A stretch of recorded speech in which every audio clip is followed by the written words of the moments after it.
السلام علیکم ورحمۃ اللہ وبرکاتہ۔ حضرت صہیب رضی اللہ تعالیٰ عنہ سے روایت ہے کہ رسول اللہ صلی اللہ علیہ وآلہ وسلم نے فرمایا کہ تم سے پہلے لوگوں میں ایک بادشاہ تھا اور اس کا مشیر ایک جادوگر تھا۔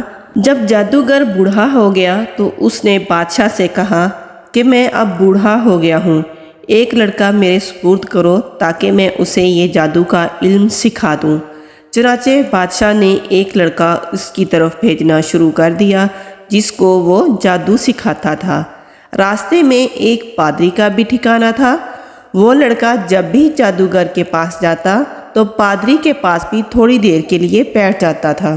اس لڑکے کو اس پادری کی باتیں اچھی لگتی تھیں، بس وہ جب بھی جادوگر کے پاس جاتا تو گزرتے ہوئے راہب یعنی کہ پادری کے پاس بھی ہمیشہ بیٹھ جایا کرتا تھا۔ جب وہ جادوگر کے پاس سے آتا تو دیر سے آنے کی وجہ سے جادوگر اس کو مارتا تھا۔ اس نے راہب کو بتایا۔ راہب نے اس سے کہا کہ جب تمہیں جادوگر سے مار کا ڈر ہو تو یہ کہہ دیا کرو کہ مجھے میرے گھر والوں نے روک لیا تھا، اور جب گھر والوں سے ڈر ہو تو کہہ دیا کرو کہ جادوگر نے مجھے روک لیا تھا۔ چنانچہ اسی طرح دن گزرتے رہے۔ ایک دن لڑکے نے اپنے راستے میں ایک بہت بڑا جانور دیکھا جس نے لوگوں کا راستہ روک رکھا تھا۔ لڑکے نے دل میں کہا، آج پتہ چل جائے گا کہ جادوگر افضل ہے یا راہب افضل ہے۔ اس نے ایک پتھر پکڑ کر کہا، اے اللہ، اگر راہب کا معاملہ تیرے نزدیک جادوگر کے معاملے سے زیادہ پسندیدہ ہے تو اس جانور کو اس پتھر کے ذریعے سے مار دے تاکہ راستہ کھل جائے اور لوگ گزر جائیں۔ یہ دعا کر کے اس نے پتھر اس جانور کو مارا، جس سے وہ جانور ہلاک ہو گیا اور وہ لوگ جو کہ وہاں پر کھڑے ہوئے تھے وہ گزر گئے۔ وہ لڑکا راہب کے پاس آیا اور اسے یہ سارا واقعہ بتایا۔ راہب نے اسے کہا، بیٹے، آج تم مجھ سے زیادہ افضل ہو۔ تمہارے علم اور تقوی کا معاملہ جہاں تک پہنچ گیا ہے میں وہ دیکھ رہا ہوں، اور عنقریب تم آزمائش میں ڈالے جاؤ گے۔ بس جب آزمائش کا یہ مرحلہ آئے تو تم میرا بھانڈا مت پھوڑنا، یعنی کہ میرے بارے میں لوگوں کو مت بتانا۔ یہ لڑکا مادرزاد اندھے یعنی کہ جو کہ پیدائشی اندھے ہوتے تھے ان کو اور کوڑی کو اللہ کے حکم سے درست کر دیتا تھا اور دیگر تمام بیماریوں کا علاج بھی کرتا تھا۔ بادشاہ کا ایک درباری جو کہ اس کے قریبی ساتھیوں میں سے تھا اندھا ہو گیا۔ اس نے جب اس لڑکے کے بارے میں سنا جو کہ اندھے لوگوں کا علاج کرتا تھا اور وہ ٹھیک ہو جاتے تھے، تو وہ بہت سے ہدیے لے کر اس لڑکے کے پاس آیا اور اس سے کہا کہ اگر تم مجھے ٹھیک کر دو تو یہ سارے ہدیے جو میں یہاں اپنے ساتھ لایا ہوں تمہارے ہیں۔ لڑکے نے کہا، میں کسی کو شفا نہیں دیتا، شفا صرف اور صرف اللہ تعالیٰ دیتا ہے۔ اگر تم اللہ پر ایمان لے آؤ تو میں اللہ سے دعا کروں گا، پس وہ تمہیں شفا عطا فرما دے گا۔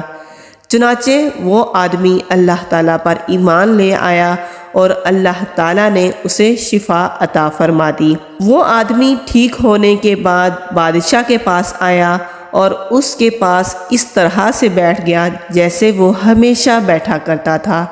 بادشاہ نے اسے دیکھا تو پوچھا، تمہاری بینائی کس نے بحال کر دی؟ اس نے کہا، میرے رب نے۔ بادشاہ نے کہا، کیا میرے علاوہ تیرا کوئی اور رب بھی ہے؟ اس نے کہا، میرا اور تیرا رب صرف اور صرف ایک اللہ ہے۔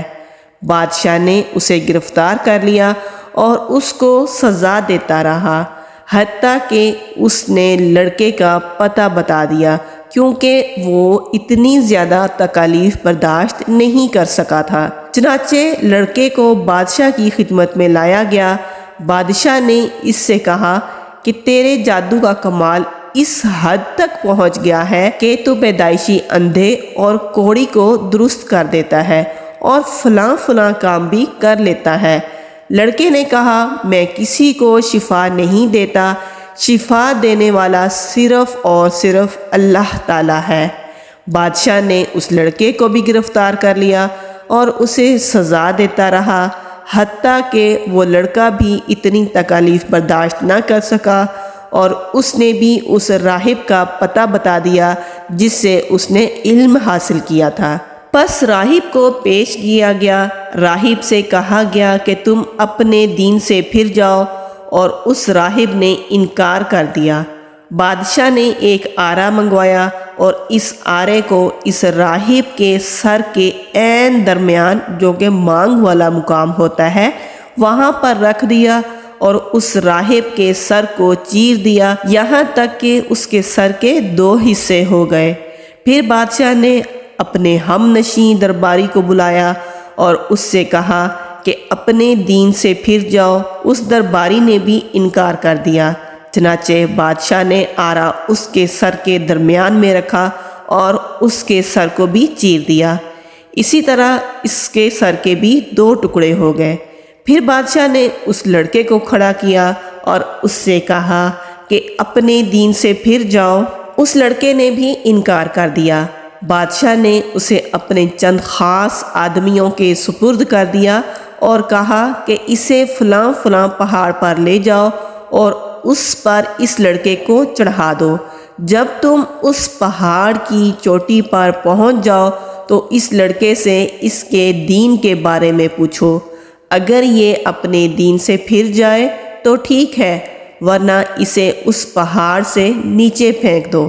چنانچہ درباری اس لڑکے کو لے کر پہاڑ پر چڑھے تو لڑکے نے دعا کی، اے اللہ، تو ان کے مقابلے میں جیسے تو چاہے مجھے کافی ہو جا۔ چنانچہ پہاڑ لرزا جس سے سب نیچے گر گئے، لیکن وہ لڑکا نہ گرا۔ لڑکا بادشاہ کے پاس صحیح سلامت آ گیا۔ بادشاہ نے اس سے پوچھا کہ تمہارے ساتھ جو ساتھی تھے ان کا کیا بنا، یعنی کہ انہوں نے تجھے پہاڑ کی چوٹی سے نہیں گرایا؟ لڑکے نے کہا، ان کے مقابلے میں مجھے اللہ تعالیٰ کافی ہو گیا۔ بادشاہ بہت حیران ہوا۔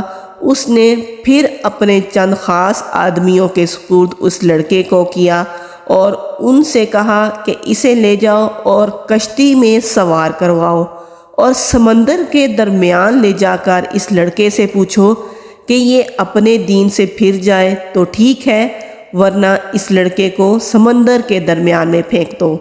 چنانچہ وہ اسے لے گئے۔ اس لڑکے نے کشتی میں بیٹھ کر دعا کی، اے اللہ، ان کے مقابلے میں جیسے تو چاہے مجھے کافی ہو جا۔ چنانچہ کشتی الٹ گئی اور سب لوگ پانی میں ڈوب گئے، لیکن یہ لڑکا پھر بچ گیا۔